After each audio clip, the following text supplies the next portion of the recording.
今日真係2025年最嬲嘅一日，俾人呃咗過嚟呢個地盤做嘢，最尾仲要搞到蝕錢。餅仔即係做地台嘅基準，佢直接用好多鐵嚟高過個餅仔，完全做唔到嘢，就係咁叫你揾人過嚟幫手。過到嚟乜嘢都未搞掂，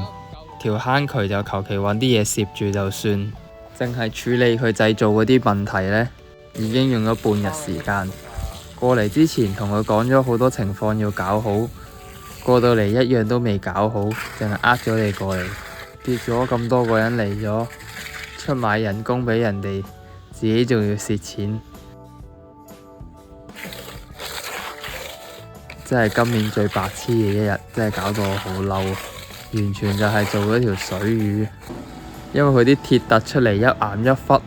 仲高過我個水泥平台，我都唔知點同佢玩。唯有漏空喺度，咁因為費事得罪人呢，你哋睇到呢條片已經係好耐之後嘅事啊。等我撤離咗呢個地方，你哋再睇到呢條片，咁我就唔會得罪人啦。